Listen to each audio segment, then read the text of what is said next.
vacant. Or Made some room. made some space. All right.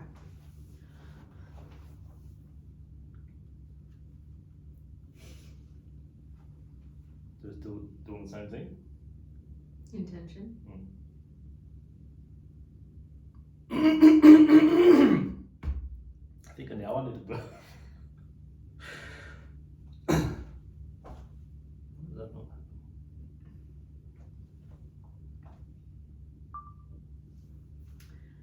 Hello and welcome to episode 5 of The Wizard and the Priestess. Well done. Today we are deep into 2024, or at the very least we are into the Chinese New Year. We're deep into the beginning of 2024. Deep in the beginning. Yep. So I think now's a really good time to talk about intentions.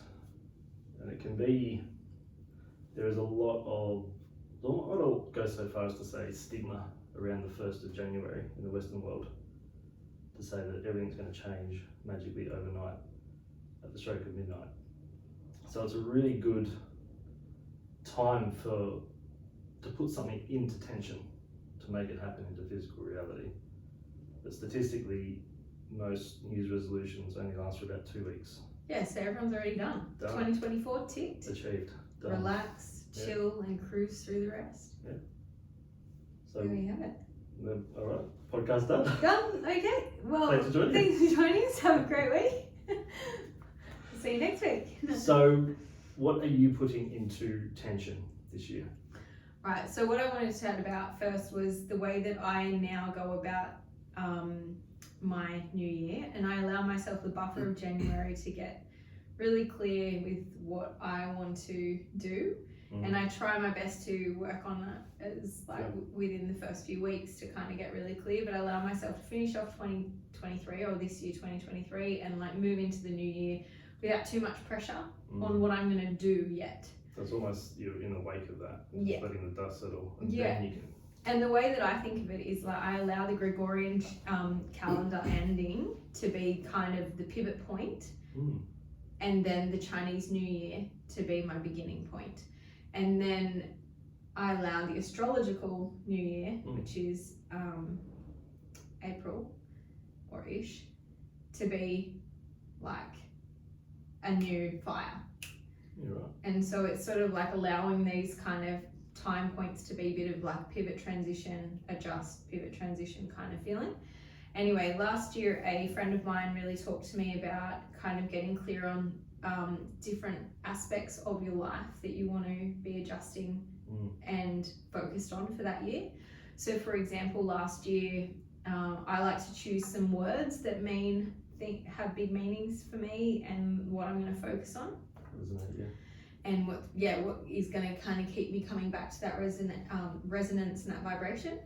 And so I choose some words, and then I choose specifics in terms of the categories, which I'm not really going to go into specifically in that sense. But for example, last year I had the category of family, and that went to focusing on being present with my children, more present at least, and one of the things was to teach my older daughter how to ride her bike, to help them learn how to swim, and and a few other things. The reason I go to those is because, midway through the year she could ride a bike. Yeah, right. And I was like, oh wow, had I not kind of maybe intentionally set that in process, I wouldn't have probably kept at it in the way that I know, oh okay, yeah, you want to go outside, how about we take your bike outside? Or those sorts of things. That felt like a really nice avenue. And a big intention for me last year was a lot of self-work, so a lot of growth within myself and figuring out who I am on a deeper level. So I'm talking of that because this year things are quite different, and I'm not quite there with where I'm at and what my specifics are. I'm kind of brushing over it still and refining it and shining the tension. Well, it's always going to sort of change as well. Totally, and I think this is one of the big things that my mate taught me last year was that at the end of the day, you set these things up, you put them into tension, and then you allow what comes to come. And I think that was one of my hardest things, is actually like, I don't want to put them there unless I know I'm going to do it. Whereas he was like, just put them there and see, you know, the intention, you can kind of check back in and flow from there. And so for me, maybe that fear of failing is a bit of a thing to keep looking in and checking in on, but either way, so I like to set things in tension, and this year specifically for me is more about connecting more deeply to being mother again, and to kind of really focus inwards on what that means and what that is for me. So in all the different categories of like you know, finances, family, environment, experiences, there's a few others like that, and pretty much all of those stem back to me becoming more mother and more focused inward, and that will kind of kick into gear in June when everything shifts again for me. So what I really liked about that was, because it didn't happen within a week or two, I'll start with the riding the bike. Because it didn't happen straight away, you didn't put pressure on yourself and just rub it off the board. No. As in, too hard, next one, or too hard, whatever. Then you're working on multiple aspects of yourself for that. Because every single new year, and I've just had a thought, every birthday we have is our personal new year. Oh, that's right, we talked about this. So we replace every cell in our body from tooth to anus every single year. So we're literally a new person every year. Yeah, so that's why our birthday is so important. So maybe we should put more emphasis on our birthday than we should on the Gregorian calendar or even the Chinese New Year. We should, but I'm sure it's profitable to keep it as is. Absolutely. Not to me, but we should somehow figure it out. Yeah, so that's so you essentially allow your renewed New Year's resolution to be actually for the whole year. Absolutely. What a weird concept. Is it? Because most people give themselves 24 hours. If they haven't lost the weight, if they haven't given up smoking or drink, whatever the resolution is, if it doesn't happen before they set the intention, then essentially they just give it up because it's too hard. Well, that can also be that one of the biggest things in all of these aspects is also just setting, what do you need to set that up, right? Because you can't just say, I'm going to quit smoking this year. I've smoked a pack a day as a coping strategy to survive through really big turmoil in my life, or even having space to breathe and think and understand, and then you've used this coping mechanism in that way, and then all of a sudden you're like, no, I'm going to quit, but I haven't got a strategy in place to actually maintain that coping. Or even the team around you to help support you with that as well. Yeah, absolutely. So what are you putting in tension this year? Well, as you know, I won't go into huge detail, but the back end of last year, so what was that, 2022? No, the back end of the year before. Before what you just said. Back end of 2022 yes. was not great for me. Just several things happened, just bang, bang, bang, bang, bang. So I wasn't in the best of places as a person, because that's just the universe. I think I asked on some level, yep, I want to grow. Really? So the universe gave me the heaviest dumbbell it's got, and it's like, there you go, carry that. But then you get into that place where you feel kind of like you're cornered. So one of two things can happen. You can surrender in the corner, or you can see, well, I can't go further back. I can only go forward. And that for me was a really encouraging thought. And I thought, if I can get through that, I can get through anything.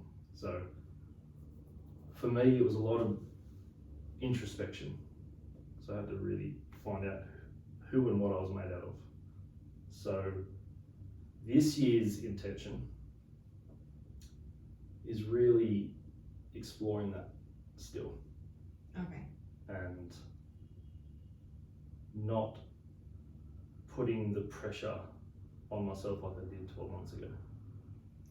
Okay, so the pressure was on at the end of 2022, you worked through introspection through 2023. Now as we're in 2024, you're going to continue that introspection work. Is that what you're saying? Continue it, explore it, and have fun with it. More fun. more fun. Yeah, okay. Yeah.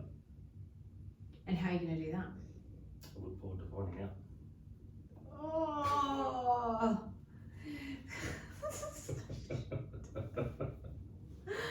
It's like the worst response. It's the best response. What It's do you completely mean? open. You're just open. Okay, and so that I guess is something that we really kind of maybe gel on and connect to is like, this is what we're focused on, this is what we've set intention, this is what we're aiming for, this is what we're hoping for. We're also open to however that transmutes or expresses itself.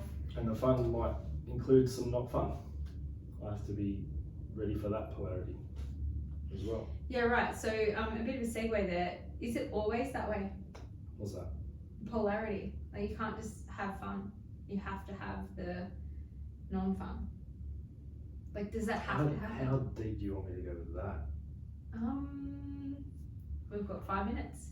Go as deep as you can. Okay. Spin bring up. Don't hurt. All I'm going to say to that is, if something exists, Yeah. its So I've got a finger. It exists. its opposite must also exist. Oh. Your left finger Right. exists, so your right finger exists. Okay. So you can't have good without bad. Okay. You can't have left without right. Okay. Up, down, etc., etc. They can't exist. They exist within a field of polarity. Right. So I don't think you can have fun all the time. Okay. But, big but, you can, when you go out of the quote unquote fun, you can try and make it fun. So enjoy the non-fun. Exactly. That But is a non-fun. lot of that is, a lot of the non-fun I find, not only with yourself but just other people, is societal pressure. It's been put on you. It's like you've been told it's not fun, or you can't enjoy that. Yeah, okay. Whatever that. And you've decided that, right? So you've been told this thing, and then you've decided that that is the reality. So if we bring it back to intention, it's like, well, I'm not skinny and fit after 2 minutes of trying to be, and so therefore February 1st, done. Well, tried. January gave it a good crack, but Or you could think, oh, maybe I'll try something else. Yeah. Maybe I'll read this book or watch that document or whatever, however that looks. Yeah. So it's not about really giving up. It's okay, well that didn't work. What else can I try that can work? that can give me that result. Yeah. And maybe I'll tell someone who, in this example, has lost a lot of weight. What did they do? What was their secret? Yeah, okay. And just get experience through that. Yeah. Because a lot of people will go through that. That's not even in a book. Yeah, okay. That's just life experience. Yeah, totally. That's something that that we definitely think of or talk about a lot, is just having experience, you know, both being in our fields for almost 15 years. It's like that experience that only comes through being in spaces where you're constantly seeing. Yeah. Can you actually kind of build that experience? And then the only other way is to share it, and that essentially is what we're doing here. So so coming back to putting things in tension, how powerful is that? Like how much, you know, power do you have in introspection and enjoying the fun? Like how much power is really in that? Okay. Can I answer that with a question? As long as I don't have to answer the question. Touche. I'll just be able to hear that. So, what would you do if you were God for the day? I would part the seas and I'd walk to New Zealand. Oh. Actually, no, I wouldn't walk there. I'd like get like a long walk. I'd get a carrier and like just. You wouldn't fly? Or just click your fingers to be there? Oh yeah, okay, sorry, but I don't know. I feel like I'd probably just like get myself a McMansion and like have like sit on an island and enjoy. Yeah. All the things, but only a day. I'd set myself up. I'd get like probably 10 million in the account. Maybe buy a nice car, a house, and I would set up a community, could just like, as in like, just, you know, click all those things so that they're in motion. Yep. So we'd have a nice community, comfortable house, close to the ocean, close to the rivers, and So you've got oceans and rivers. yeah, you're gonna have both. That's You're gonna have the very river good. moving into the ocean. Right. Okay. Yeah, and then yeah, and Anything else, your priestess? well, I'm God, right? Sure, So I can sure. have what I need, or As you need. Interesting what God needs. God needs lots of things. No, and then I just like, I'm pretty content with what I've got, but I just would just kind of like get all those missing pieces, get them set up, have them already playing out and functioning, and then I just go and be. And then the next day would come and I'd be like, smart that I did that yesterday. God, I'm glad that I got that intention and got that rolling, so that now today that I'm just a priestess and not God, I can enjoy. Okay. Are you ready? No. So, as I've mentioned before, 100 odd trillion cells that make up the person in the mirror. Oh, that's right. I'm already God. I can already do this. So, they follow your thoughts and respond and react accordingly. How shit is that? So, again, what are you building? I'm Back to building the a car. bloody boat and a house and a car. All the symbology behind that. We'll get to that at another time. So, another thing, if you've studied law of attraction. Yes. So, do you remember what happens when you laser focus on something for 17 seconds You turn into it. with pure intention? It becomes you. What does that say to the subconscious mind? We are that. Close. I don't know. It's the equivalent of doing 20,000 action items towards that thought. So 17 seconds is all I need. That's all you need. Hold it down, just put the clock on. Then we'll just go into meditation. This is going to be a great sounding. I hope you're not listening to this in the car. She's just doing her thing. I'm just going to go on and on. So 17 seconds is the equivalent of 20,000 action items towards that thought. Hopefully it's a thought that you are enjoying. It's a great one. But hopefully it's not a thought that you, like it's a fear that you want to avoid because you're going to attract it. No, this is good. So 34 seconds is the equivalent of doing 200,000 things towards that.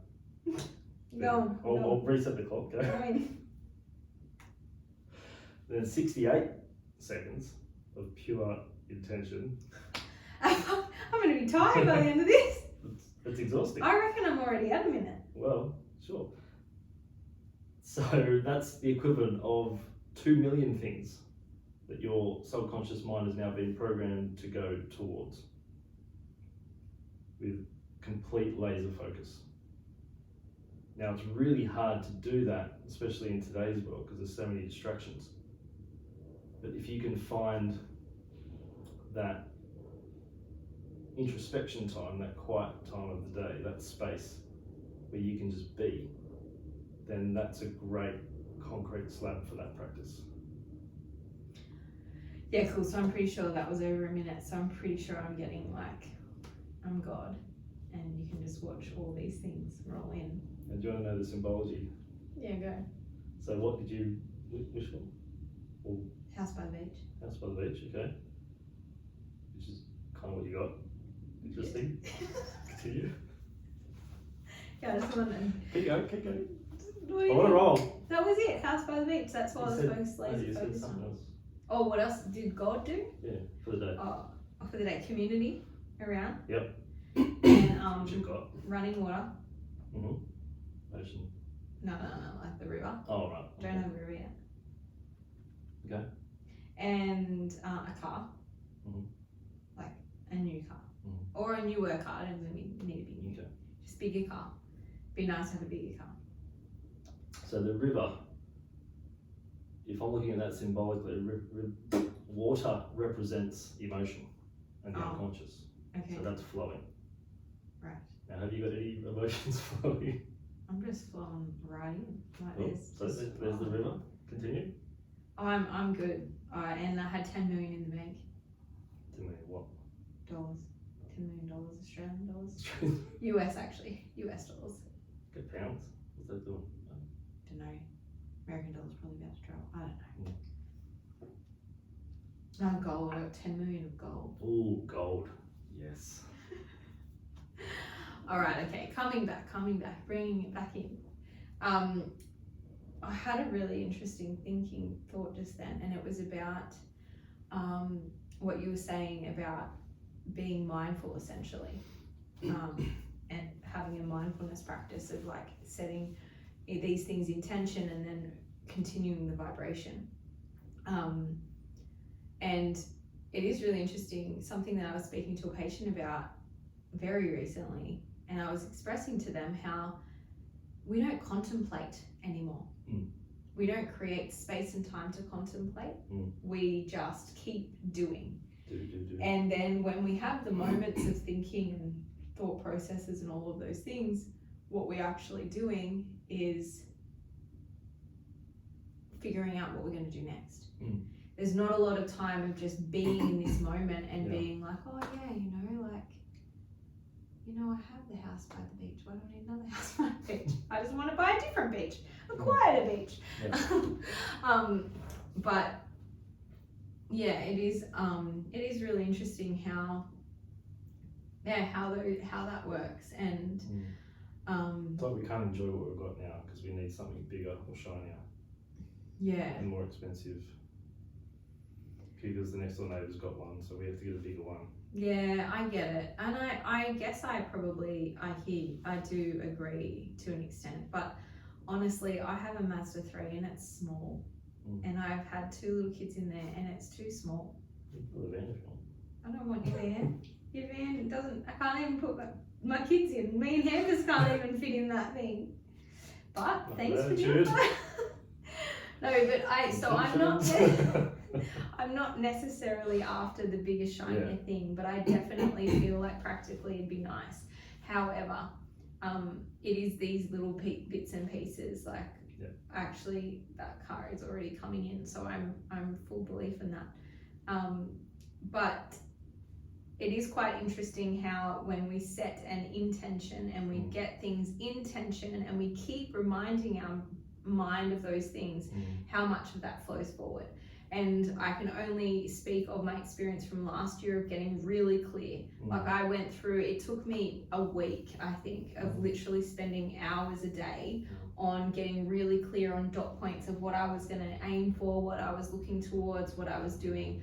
And then when I did a big reflection on that, and there was so many big like light bulb moments of like, holy wow, how did that, symbolically, like you were talking about the river that I already flowing and all those things, like symbolically they're already there, but it was really lots of what I had down for last year was very clearly had come into fruition in other ways. And especially the work that I was doing on myself, I didn't realize how profound that was going to be and how much that was going to change, like adjust so many things for me.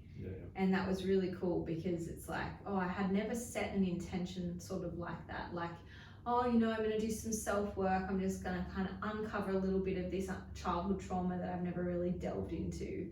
I'm going to go deep into it, I'm going to kind of like navigate my way out of it and understand what's going on. And like, it was just like popping experience, but also afterwards and upon reflection, it was like, wow, like I can fully see so much of how I am and how my children are and how me and my partner are and how we coexist together, and then from that going, how can we do better and be better now? Like how can we go forth into this new year with a bit different intention and a bit more focus or laser energy in what 68 seconds of laser energy every bloody day to like get those 200 particles to keep vibrating in that way, to keep moving in that direction. And I think it is quite interesting because I have a good friend too that's very much like vibration, just lost him. It's like talking about particles and like energy, it's like, nah, you lost me. However, I see him every day use this. Unconsciously? I mean, he's consciously doing the work, but he's unconsciously aware that what he's doing is actually having a profound impact on what his outcomes. Because he's probably got less and less inhibition towards the thing that he actually wants, because a lot of people they'll put the intention there, they'll make the wish, Mm-hmm. but then straight away the opposite. Oh, you can't do that. You can't have that. Oh yeah, okay. And then they talk themselves out of it. Yeah, right. Then that voice becomes louder than Yeah, right. the one that you want. Well, whereas I would say that's not the case for him. Yeah. He's just the Yeah. complete opposite. He's like, I want that, and then just keeps flipping that switch until that vibrates in the way that he wants it to, and he just keeps getting what he wants. Yeah, yeah. So that's how powerful it is. And I mean, that's what I'm doing too. Mm. And see, like, all the things just like, Well, it's funny you say, so a lot of people will, let's say, measure that quote unquote success oh, okay. by material things. Yeah. Not knowing really that it has come to fruition, just not the way they thought Mm. originally. So a lot of people don't realise that the psyche speaks to us in symbols and metaphor. So a lot of the stuff that you are wishing for, you actually already have, but you just don't recognise it. Likely because you're not clear enough with it. I'm not talking to you. Righto, Matt, I'm feeling very like, do you understand? You have the fucking car. So just chill. Just relax. Put your 3 car seats in it. You'll be fine then. If bed fits 3, you'll be sweet. Yeah. That's just the point that a lot of, so in our culture, we, not only do we kind of get conditioned to worship things, Yeah. but we don't recognise the magic around it. Yeah. And everything has a symbolic and like a symbolic reference to it. Yeah. But we don't look at that because we can't weigh it or measure it. Yeah, totally. Because if we can't weigh it or measure it, or see it, smell it, hear it, taste it, touch it, it's not real. Yeah. So I have a very interesting question to that. Okay, Matt. Ask away. Well, for the left, it's for the left brains. All right, my left brain's on. Okay, isolate it. Good. Let me know when. Calibrated left brain on. This is really happening, ladies and gentlemen.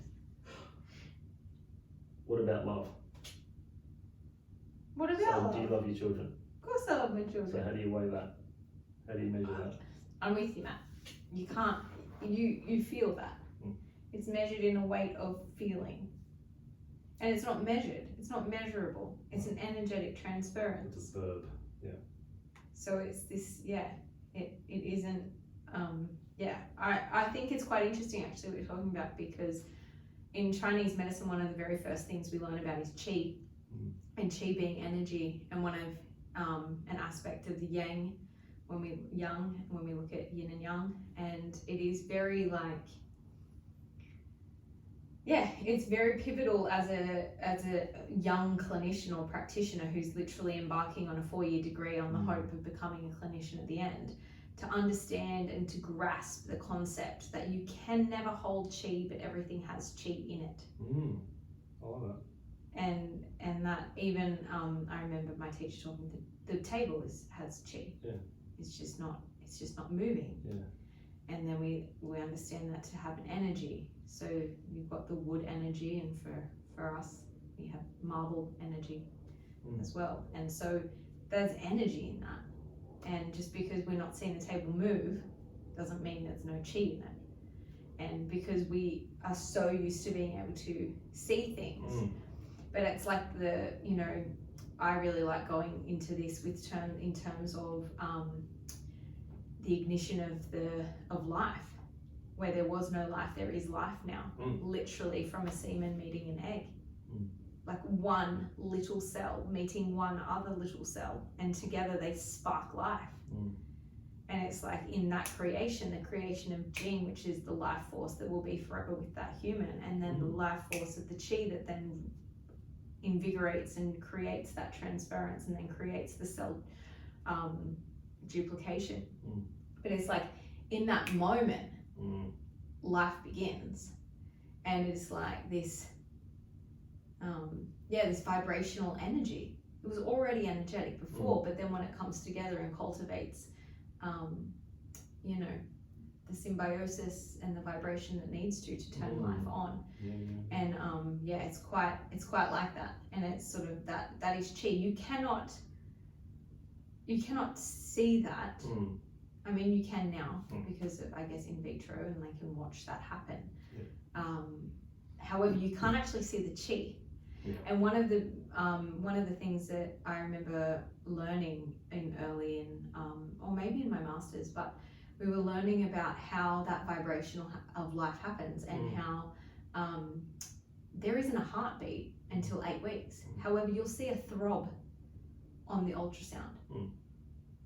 Not all ultrasound, but like if you're looking at, there'll be like that throb that's happening, and they're like, well, there's no heart essentially created yet. What is that throb? What is that glimmer, or that staccato or whatever? And it's like, wow, that's really cool. That's your chi. And we're seeing that now. And it's the same with they have some really cool MRI imaging of acupuncture needles going to certain points, and then MRI in the brain, and having a look at how that vibration occurs.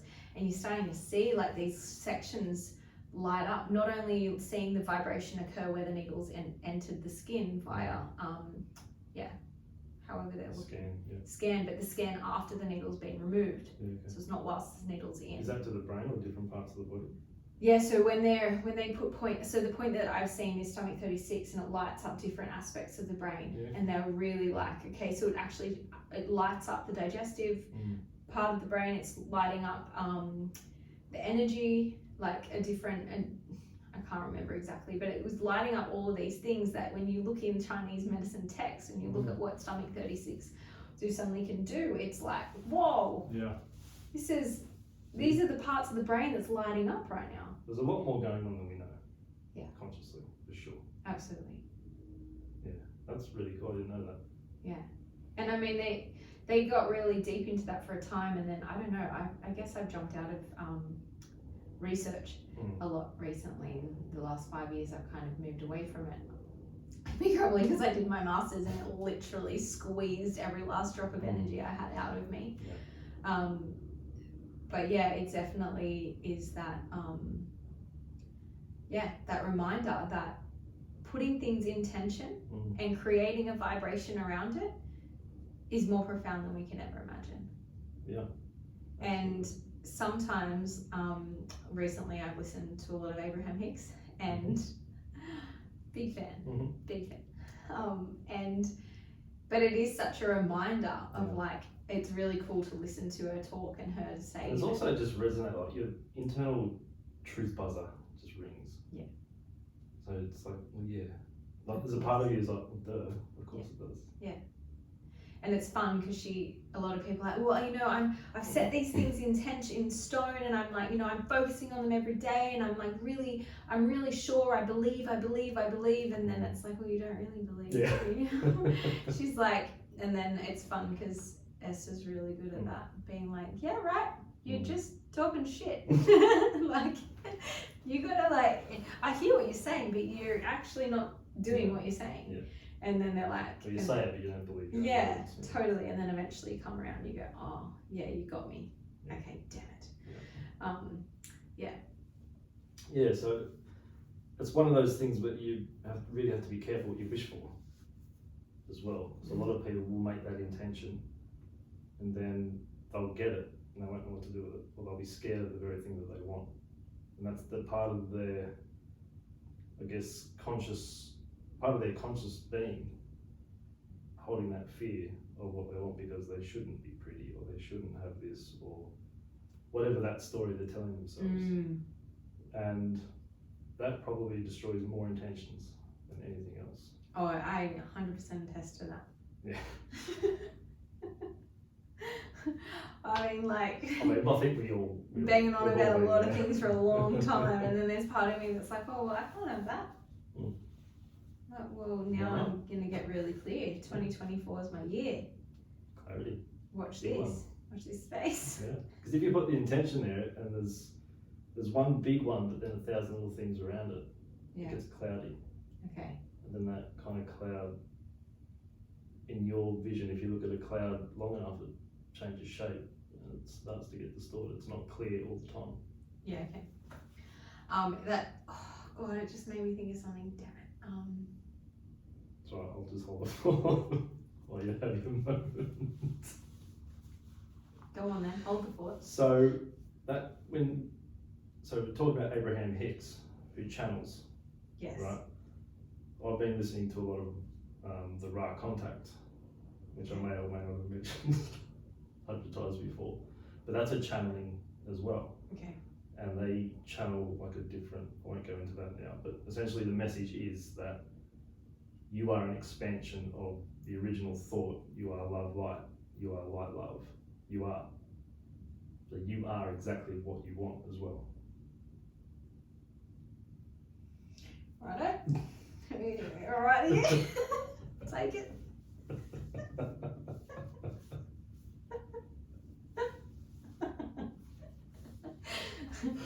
Full acceptance. Oh, I'm going to take the floor. I just remembered what I was saying. Me and a friend a few months ago were having a big conversation about trust. And we're talking about how do you know trust? And for me personally, I have a big trust in birth because that's all I know. And we were talking about our imprints in terms of our birth imprints and our birth patterns and what that kind of how that shaped and created us. Yep. And something that came up for me was like, yeah, whatever the birth, like whatever, not whatever, but the birth went a certain way, which was fine, and all things aside, it was okay. But the one thing that when I first asked my mum about my birth, the one thing that she said to me was, I just completely trusted birth. yeah, right. And yes, she had the obstetrician, and yes, she had, I think she was augmented, and yes, there's like all these different, facets that I would be like, oh, okay, yeah, right, that seems maybe, all right, that seems like a little bit of lack of trust, but essentially because I know how much I have a trust in birth and how strong that feels. Anyway, what me and my friend were talking about was, what does that feel like? What does trust feel like? And I was saying it's an assurance. It is a complete and undoubted assurance. Just knowing, yeah. It is a deep knowing that is complete. There is nothing that wavers there. And then we were talking about, okay, but I feel like I trust this, but then I keep telling myself I trust that. But I just keep telling myself I trust that, That's I trust like that. something else is like an external influence. Well, more than, yeah, so what I'm kind of getting at is that cloud thing. Yeah. It's like where you're going, okay, here's your intention. This is what you've set. And then at the same time, you're going, this is what my intention is. However, I've got too many things around it and it's clouding what I actually really want. And that's that same thing with trust. It's like, well, I don't fully trust what that intention is. I don't fully trust it because there's all these little bits of cloud that kind of come over and like distort my view or distort my idea. And actually I can't have that because, like... Do you find working with people or just family and friends that lack of trust in that thing over there is a lack of trust in themselves as well? I mean, it absolutely can be. What I was talking about wasn't particularly that. Right. So it's just really the trust in the thing that you're in, that direction that you're going. Yes. Yeah. And I think that's what I'm talking about more in terms of our intention setting, or what is our intention for today, is that idea of also having the trust in that too. Yeah, absolutely. And the belief in that. And I think, I read something just before we started today about that. You can't just like trust and hope for the best, and that's not what we're saying. No. It's not about just like, oh yeah, I wrote this down on a piece of paper, I look at it every day, and that it's also, I think when you do truly trust and you do truly lean in and you really have that intention, you create that flow. Yeah. It comes your way. Momentum, it vibrates snowballs, with you, and you keep, because you want it, you keep vibrating, you keep actioning towards it. Then you attract people, places and things towards that. Yes. To help you along the way. Yes. And it might be someone or something that you don't like, which isn't necessarily a quote-unquote bad thing. No, it's just the non-fun thing. It's the non-fun thing. Don't need that, do we? It's like, oh, okay, that's what I don't want. So that's supposed to give you more clarity for the thing that you do want. Ah, okay. But then it's the going for the trust and it's believing it. Then what's the belief? It's just the thought you keep thinking. So it comes back to the intention. So belief is just a thought we keep thinking, but I mean, yeah, right, totally. I was going to try and question on that, and then I realised, no, you're right. It is, because it doesn't matter what your belief is. Like, you can believe that, for example, so many people believe birth doesn't work. That's their internal belief, that's their internal dialogue over and over and over. It doesn't work, doesn't work, doesn't work, it's not going to work. It's actually not going to work. Yeah. Or unlikely to. Yeah. It's quite an interesting That's their thing. kind of story gap with themselves. And it's okay. At the end of the day, that's okay. Just being aware of that, having that awareness. Yeah. Well, we've covered some ground there, haven't we? Big round. Ready to jump right into 2024. Fire that off. Well, thanks for listening, guys. Thank We you. would love to know your intentions and Share them on the Instagram page under the post of podcast drop. Episode So, 5. 5, yeah.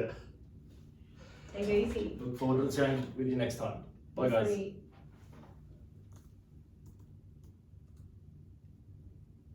A bit slow. A bit fast. No, that was good. Any longer I would have died. I don't think that kept filming. No.